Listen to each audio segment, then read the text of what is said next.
بسم الله الرحمن الرحيم تبارك الذي بيده الملك وهو على كل شيء قدير الذي خلق الموت والحياة ليبلوكم أيكم أحسن عملا وهو العزيز الغفور الذي خلق 7 سماوات طباقا ما ترى في خلق الرحمن من تفاوت فارجع البصر هل ترى من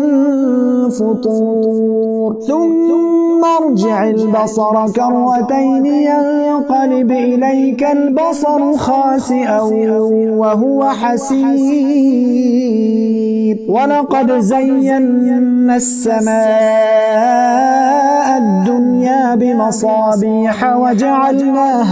وجعلناها رجوما للشياطين وأعتدنا لهم عذاب السعير وللذين كفروا بربهم عذاب جهنم وبئس المصير إذا ألقوا فيها سمعوا لها شهيقا وهي تفور تكاد تميز من الغيظ كلما ألقي فيها فوج سألهم خزنتها ألم يأتكم نذير قالوا بلى قد جاءنا نذير فكذبنا وقلنا ما نزل الله من شيء إن أنتم إلا في ضلال كبير وقالوا لو كنا نسمع أو نعقل ما كنا في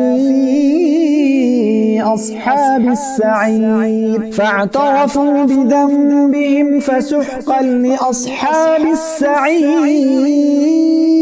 إن الذين يخشون ربهم بالغيب لهم مغفرة وأجر كبير وأسروا قولكم أو اجهروا به إنه عليم بذات الصدور ألا يعلم من خلق وهو اللطيف الخبير هو الذي جعل لكم الأرض ذلولا فامشوا في مناكبها وكلوا من رزقه وإليه النشور أأمنتم من في السماء أن يخسف بكم الأرض فإذا هي تمور أم أمنتم من في السماء أن يرسل عليكم حاصبا فستعلمون كيف نذير ولقد كذب الذين من قبلهم فكيف كان نكير أولم يروا إلى الطير فوقهم صافات ويقبضن ما يمسكهن إلا الرحمن إنه بكل شيء بصير أمن هذا الذي هو جند لكم ينصركم من دون الرحمن إن الكافرون إلا في غرور أمن هذا الذي يرزقكم إن أمسك رزقه بل لجوا في عتب ونفور أفمن يمشي مكبا على وجهه أهدى أمن يمشي سويا على صراط مستقيم قل هو الذي أنشأكم وجعل لكم السمع والأبصار والأفئدة قليلا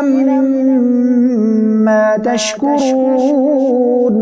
قل هو الذي ذرأكم في الأرض وإليه تحشرون ويقولون متى هذا الوعد إن كنتم صادقين قل إنما العلم عند الله وإنما أنا نذير مبين فلما رأوه زلفة سيئت وجوه الذين كفروا وقيل هذا الذي كنتم